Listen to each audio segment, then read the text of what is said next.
Go, Malachi. Welcome to Homeschool to the glory of God. Hey, I said they had to go when they said it. They actually ran away. That was kind of cool. So Like way up high. I know. Sorry. There we go. For anyone who thinks that the kids are being forced into these videos, I usually can't start a video because there are so many children around, and I can't it would be awkward trying to hold the camera like this to get them all in it. That's why I usually have a selfie stick, but I don't think I can walk that far to go get it. Honestly. Yeah. So they are playing right around here. Malachi, he's going to have the swing first, okay? Yep. So if you haven't been around, I'm Sarah. This is Mark. He's not always in my videos, but he's sitting next to me and I needed to make a video, so he's in the video today. He might have something to say. He might not. I don't know. So today we are taking a break from my homeschool tips. I've been trying to give homeschool tips, which has only been 2 weeks, and I failed last week by doing it too late. But this week we're taking a break from the homeschool tips. We've adjusted our schedule. Adjusted our expectations of ourselves. There we go. That's But anyway, we have had a really crazy couple weeks because of some health. There's another video you can watch, but some health issues in the family has made our weeks kind of busy. I'm gonna go this way. You don't have to. You can jump in if you want to. Yeah. So anyway, I'm gonna take my glasses off too because there's a glare. But anyway, today I just wanted to be an encouragement for people who are not homeschooling. If you have any thought that maybe homeschooling would be right for your family for various reasons, feel free to reach out to me because it is not too late. Even if your schools have started. We live here in Maine and our schools don't start until really close to Labor Day. I think they start the 28th this year, something like that. But even if you're in a state where your schools have started, you are allowed to pull your children out. You are allowed to just not send them to school tomorrow morning and figure out the homeschooling thing. In Maine, you have to send a letter to say, yes, I'm going to homeschool my kids. And you have to do that within 10 days of starting instruction or September 1st if you know you're going to homeschool your kids. I might have said September 28th. August 28th, they're starting around here.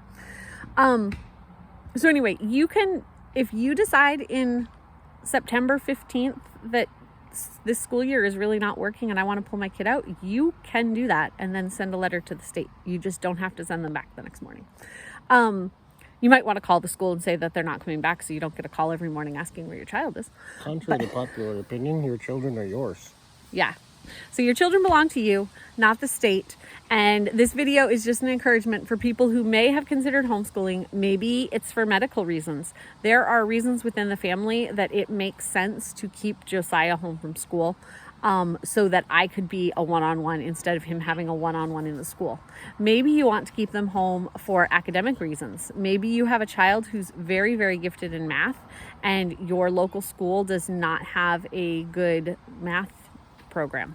Maybe you want to keep your kids home because you actually like your kids and you want to spend time with them. That is a fine reason to keep your kids home. You are welcome to keep your kids home for those reasons. You should like your children. Yeah. I hope you do. No, but I'm saying there is this. I did it too when Nathaniel moved in with us. When he was 6, he had already done 1 year of public school, and I didn't even question. I didn't know any homeschoolers at the time or anything. I didn't even question, like, when that time of year comes, you put him on the bus, you send him to school. That was just what I thought. And then we kept him home because he was having troubles hearing. I wanted him caught up in reading. But Well, you were working at the time. Yes. You would get him off on the school bus and then go to work, right? Yes. Well, that first year we got married. Because if you haven't followed our story, we have a long story. But my first year we were married, I worked for part of it because Mark was out of work because he was disabled, but we hadn't gotten disability yet. And he's then gone back to work since then and is back out now on disability. But anyway, Our lives are a roller coaster. we kept Nathaniel home to get him caught up, and we just really enjoyed the time we got to spend to him. We really enjoyed getting to watch him learn. We really enjoyed being the people who got to invest in his life. And then if you're a parent who wants to homeschool because you see that the school is maybe teaching things that are contrary to your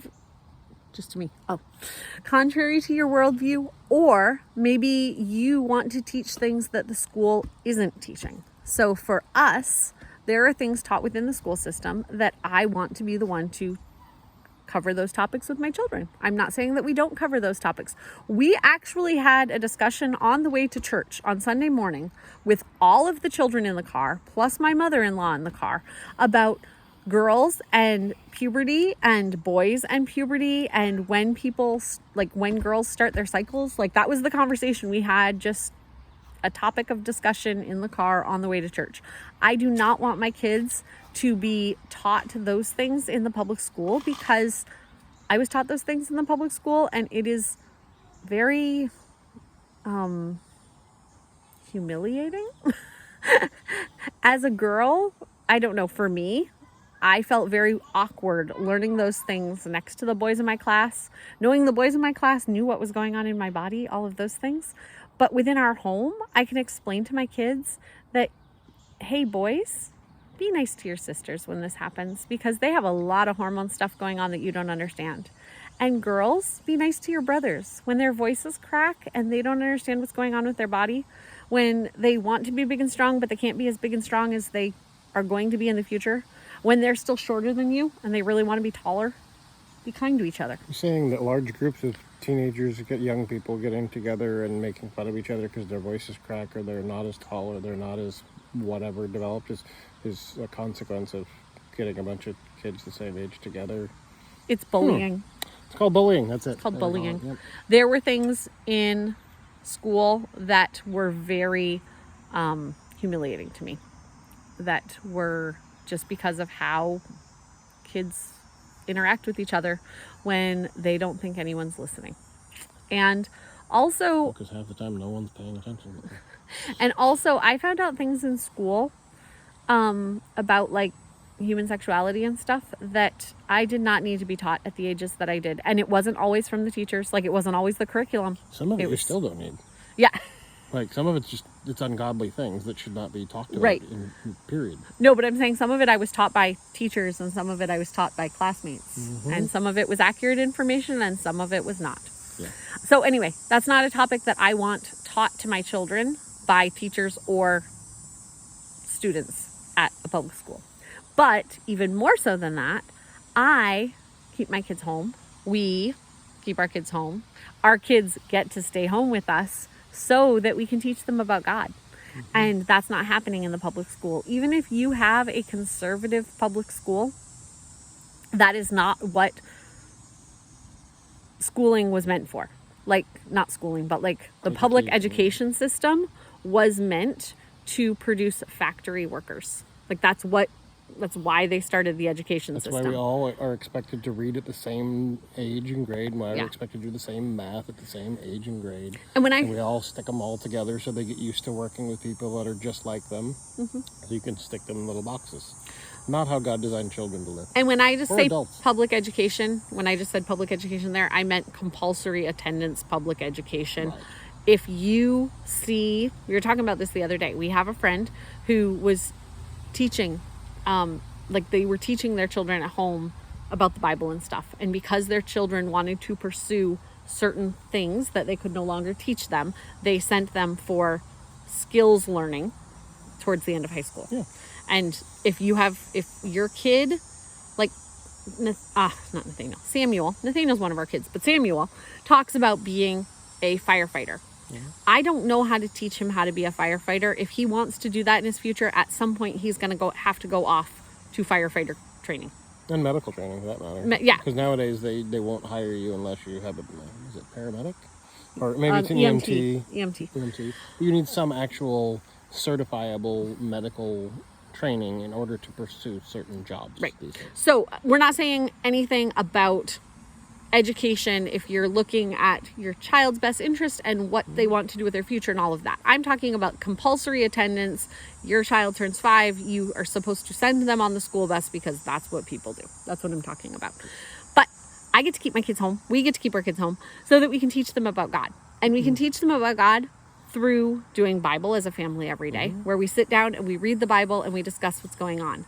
But we can also teach them about God through science, because God is the one who made nature.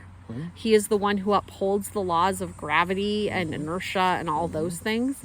He's the one who made babies to grow within a mother's womb, and the idea of sexuality that goes with that is proper and good and taught in a godly way. It is great. History, we can teach where God was, even if you didn't see him in history, how God has used things for the good of those who love him, even if we don't understand it through the aspects of history that we see. But that's not taught in school. No, I mean, even we integrate that one. Right now we're studying the book of Hebrews. So you're reading a lot about the Old Testament and from creation all the way through, specifically the time of Moses and the law, carrying on to the time of Jesus. And then obviously Hebrews explains how Jesus accomplished his work as the high priest, as the satisfactory atoning sacrifice for the sins of his people, and all of those sorts of things. But we do that in light of science and math, and we do that in the middle of sex ed, or whatever you would like to call it, human sexuality. And we get to do that. And we talk about world events on a daily basis, and how God is working. Go ahead. And how God is working in this world. And if you'd like to do that, there's two options. For kids, we watch World Watch every morning, which is like a $7 a month subscription. And there's a link down below that says how you could get a free month if you want to try that out. And if you do that, we actually also get a free month out of that deal. So it is benefiting us, but not financially. But it's a great program. And then also, I will listen to or watch the briefing with Dr. Al Mohler, most Monday through Friday also, which talks more at an adult level about Christian news and events from a Christian news and events from a Christian worldview. There you go. All sorts of ways to learn within a biblical construct and still get accurate, up-to-date information about politics, about all sorts of things. We also haven't checked it out yet, but careful with the baby. We watch Answers in Genesis, which is they have a biblical approach to God creating the world in 7 days and history in about 6,000 years time. And they just started they've had Answers News where they talked about a lot of topics, but we just found out last night that they've started a new program, Answers News. It's on their YouTube channel, but they take one science concept and talk about it during that week. Like they have on Fridays, I think it comes out, that two scientists talk about things from a Christian worldview on science. So anyway, we get to talk with our kids about what's going on in the world. And our pastor talked about that this week, that God is sovereign. Even the leaders that are over us, that are ungodly people, have been put there at this time because that's where God has them. And maybe they won't be in power very long. Like God knows how long each king, president, ruler is going to be in authority in each place. And maybe that's because an election comes up. Maybe that's because a war comes up. Only God knows when that person is going to end their rule over something. But because God has done it, God is the authority and God is sovereign over each of these things. And so we don't have to fear, even if the world looks like it's falling apart on any given day. We know that God is still in control of all of it. So Jesus is still building his church. The kingdom is still here, coming. Jesus Christ is king right now. It's not a future thing. I mean, yes, he will be king in the future too, but he is king right now and he's over all that. So anyway, because we keep the kids home, we get to teach them about God through all the subjects. And it's something that the public school can't do. Even, I think that it's really good that we have, we know some Christians who teach within a public school system, but the public school system is broken. And even if you have a teacher who can, because of the system you're in, point the kids to God, which is very unlikely in this day and age, but even if they could, that's one teacher. My dad, I loved my dad. He was a great guy. He was a public school teacher. He worked with upper grades. So he only had those students for 1 or 2 subjects. And so he can only instill in them his values so much. He passed away 11 years ago, so I don't know that he would still be able to work in a public school system with his viewpoints.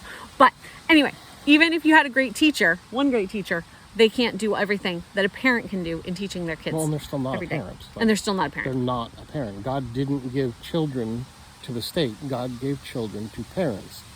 Parents have the responsibility to protect them, provide for them, teach them, love them, enjoy them. No place in your whole Bible do you get the idea that like your school teachers are also substitute parents in that. We just don't see that. Right. It's not there. So we're also, so this video is, if you have ever thought about maybe could homeschooling work for my family, reach out on the comments below, ask me questions, because I would love to do videos to help you figure out how you can make that work in your household. And we do this on one very low income.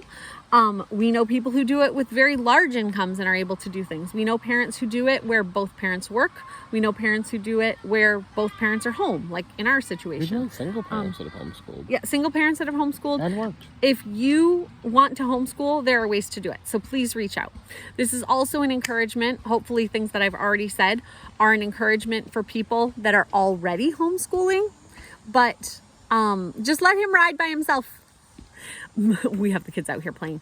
But I also just wanted to say, for whatever reason you are homeschooling, if you're homeschooling so that you can put God first in your homeschool, if you're homeschooling so that you can give your child the best math education you want to give them, if you're homeschooling so that you can grow those family ties, really dig deep into the schedule and curriculum that you've picked for your kids this year and see if you've actually put your priorities in the right place. Because I know it is so easy.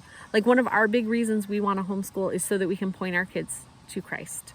And it is so easy to be like, but we need to do this math curriculum and we need to make sure that they stay caught up on reading, and we need to make sure that we have a really, deep study on history and all of that stuff. And I can easily do all good things and forget that my priority is to point them to Christ. So really just take a look at your schedule and see if you are prioritizing the things that you and your husband have decided need to be prioritized for your kids. Making sure that you have plenty of family time doing all of that. So if you have questions about things I've said, please write them in the comments below. I will probably answer a lot of the questions via video because I feel like I do better talking to you, like we were having a cup of coffee together, than over writing a message to you. But I hope that helps. We'll see you guys next time on Herding Little Cows to the Glory of God.